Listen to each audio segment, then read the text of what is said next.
અને દર્શક મિત્રો, માધવબાગ દ્વારા 10,000થી પણ વધુ એવા દર્દીઓ છે કે જેમને ડાયાબિટીસથી મુક્તિ મેળવી છે અને જીટીટી પણ પાસ કરી છે, જે ટેસ્ટ હોય છે એક પ્રકારનો।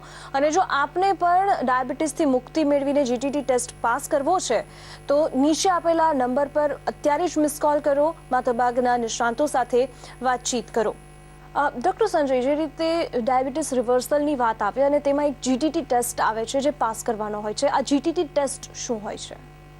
ગ્લુકોઝ ટોલરન્સ ટેસ્ટ, જીટીટી એટલે ગ્લુકોઝ ટોલરન્સ ટેસ્ટ। તો ટોલરન્સ એટલે સહન થવું। શરીરની અંદર જ્યારે પણ આપણે ગ્લુકોઝ લેતા હોઈએ છીએ અથવા તો જમતા હોઈએ છીએ તો એની અંદરથી ગ્લુકોઝ શરીર મેળવે છે, લોહીની અંદર મિક્સ થાય છે અને એ લોહીની અંદર મિક્સ થયા પછી એનું ટોલરેશન ચેક કરવામાં આવતું હોય છે, એટલે કેટલા પ્રમાણમાં શરીર જાતે એને કંટ્રોલ કરી શકે છે। એટલે સિમ્પલ ભાષામાં કહીએ તો એને કેટલું પચાવી શકે છે। એટલે ગ્લુકોઝ ટોલરન્સ ટેસ્ટ એવી છે ટેસ્ટ કે જે આપણે કહે છે કે આપણે શરીરની કેટલી કેપેસિટી છે કે 75 ગ્રામ ગ્લુકોઝ પીધા પછી 2 કલાક પછી આપણી શુગર કેટલી રહે છે। જો એ આપણી શુગર નોન ડાયાબિટીક લેવલ હોય, નોર્મલ હોય, આપણું શરીર એને પૂરેપૂરી રીતના પચાવી શકતું હોય તો એવું કહેવાય છે કે આપણે નોન ડાયાબિટીક છે। એટલે આ ટેસ્ટ દ્વારા આપણે એ સાબિત કરતા હોઈએ છીએ, જ્યારે પેશન્ટ આપણું ટ્રીટમેન્ટ લેવા આવે છે ત્યારે સૌથી પહેલાંની ડાયાબિટીસની જે એલોપેથિક કે બીજી ગોળીઓ ચાલતી હોય છે તો એ બંધ કરવાનો પ્રયત્ન થાય છે અને એ બંધ ત્યારે જ થાય છે કે જ્યારે એ શુગર તમારી કંટ્રોલમાં દેખાવા માંડે। જેમ જેમ આપણે ચેકઅપ કરતા જઈએ, ફોલોઅપમાં લઈએ પેશન્ટને અને શુગર કંટ્રોલમાં આવવા માંડે એમ એની શુગરની જે એલોપેથિક ગોળીઓ છે કે બીજી કોઈ પણ ગોળીઓ એ આપણે ઓછી કરતા હોઈએ છીએ અને સરવાળે એક જ મહિનાની અંદર આપણે એને બંધ કરી દેતા હોઈએ છીએ। ગોળીઓ બંધ થયા પછી પેશન્ટ ધીમે ધીમે પોતાનું નોર્મલ ફૂડ જે છે એ ખાવાનું ચાલુ કરે અને ચાલુ કર્યા પછી પણ એની શુગર HbA1c ટેસ્ટ કરવાની અંદર ખબર પડે કે 5.5 છે, that means non diabetic level છે, તો એવા પેશન્ટનો પછી ધીમે રહીને આપણે જીટીટી ટેસ્ટ કરતા હોઈએ છીએ, જેની અંદર 75 ગ્રામ ગ્લુકોઝ આપણે એમને પીવડાવીએ છીએ અને 75 ગ્રામ ગ્લુકોઝ પીવડાવ્યા પછી 2 કલાકે એમની શુગર પાછી ચેક કરતા હોઈએ છીએ। તો જે ડાયાબિટીસ જે સ્ટેજની અંદર નહીં હતો, ધારો કે 40 વર્ષે ડાયાબિટીસ આવ્યો હોય તો 20થી લઈને 30 વર્ષ સુધીમાં ડાયાબિટીસ ના હોય ત્યારે આ રિપોર્ટ કર્યા પછી જે રિપોર્ટ આવતો હોય છે એ સેમ રિપોર્ટ આપણે ટ્રીટમેન્ટ કર્યા પછી એ પેશન્ટનું આવતું હોય છે। એટલે એ પેશન્ટને આપણે કહી શકાય કે એ પેશન્ટની શુગર પચાવવાની કેપેસિટી વધી જાય છે અને એના લીધે જ પેશન્ટ જીટીટી નેગેટિવ થાય છે। એટલે આપણે કહી શકીએ કે પેશન્ટ અત્યારે ડાયાબિટીક લેવલની અંદર નથી।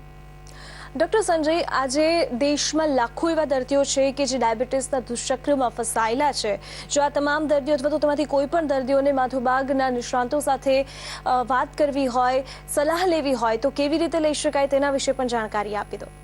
અત્યારે જેવી રીતના તમે વચ્ચે બધાને સલાહ આપતા હતા કે પેશન્ટોને આપણે જે નંબર છે નીચે આપેલો એ નંબર ઉપર સમજો કોલ કરે, મિસ કોલ કરે તો આપણું એક આખું કોલ સેન્ટર હોય છે કે જેની અંદર આવી રીતના જે પણ પેશન્ટોના ફોન આવતા હોય છે તો આપણી તરફથી પ્રોએક્ટિવલી એમને ફોન આપણે કરવામાં આવીએ છીએ અને ફોન ઉપર સૌથી પહેલાં વધારે પેશન્ટની જાણકારી મેળવી લેવામાં આવે છે કે પેશન્ટ અત્યારે કઈ કન્ડિશનમાં છે, એના અત્યારે જનરલ રિપોર્ટ્સ કયા કન્ડિશનમાં છે। અત્યારે જેવી રીતના કોરોના છે એટલે આપણે ટ્રાય કરતા હોઈએ છીએ કે પેશન્ટ આપણી પાસે બહુ જ ફ્યુ કામ માટે બહુ જ ઇમ્પોર્ટન્ટ હોય ત્યારે જ આપણી પાસે આવે, અધરવાઇઝ એ પોતાનું શુગર જે છે ઘરેથી સમજો કંટ્રોલ કરી શકે, ઘરેથી રિવર્સ કરી શકતો હોય તો એવા આપણે પ્રયત્નો કરવામાં આવે છે। એટલે એ હિસાબે IVRS કોલિંગ સિસ્ટમ પણ આપણી હોય છે, એટલે બહુ બધી વાર કોલ સેન્ટરના કોલ્સ જે છે આપણા એંગેજ વધારે આવતા હોય તો આપણા પેશન્ટને IVRS કોલ દ્વારા ઓટોમેટેડ રિસ્પોન્સ મળતો હોય છે અને પેશન્ટ ઓટોમેટિકલી એ પોતાની ડિટેલ એની અંદર રેકોર્ડ કરી લે। એટલે ફ્યુ પોતાના ડૉક્ટર્સ અમારા જે છે એ પોતાની સગવડતાએ એ રિવ્યૂ કરીને પેશન્ટ સાથે કોન્ટેક્ટ કરવાનો પ્રયત્ન કરે છે અને પેશન્ટને સમયસર સારી સારવાર, સારી જાણકારી આપવાનો આપણે પ્રયત્ન કરીએ છીએ। ડૉક્ટર સંજય, આપ અમારી સાથે જોડાયા અને અમારા જે તમામ દર્શક મિત્રો છે તેમને ડાયાબિટીસ જીવન મુક્તનો નિર્ધાર કેવી રીતે પૂર્ણ કરવો તેની સરસ માહિતી આપી એ બદલ આપનો ખૂબ ખૂબ આભાર। તો દર્શક મિત્રો, જાપીના રિસર્ચ પેપરમાં જે દાવો કરવામાં આવ્યો છે કે 90 દિવસમાં ડાયાબિટીસ 2થી આપ સંપૂર્ણપણે મુક્ત થઈ શકો છો અને માધવબાગ દ્વારા 10,000થી પણ વધુ એવા દર્દીઓ છે કે જેમને ડાયાબિટીસથી મુક્ત કરવામાં સફળતા મળી છે। તો આપ પણ અત્યારે જે રીતે ડૉક્ટર સંજય આપણને આટલી સરસ માહિતી આપી છે તેવી જ રીતે ડૉક્ટર પાસેથી માર્ગદર્શન મેળવો। માધવબાગના આપના ટીવી સ્ક્રીન પર આપેલા નંબર પર મિસ કોલ કરો અને તમે પણ એક સંકલ્પ કરો કે ડાયાબિટીસથી મુક્ત થવું છે। હાલ અમારી વિશેષ રજૂઆતમાં બસ આટલું। નમસ્કાર।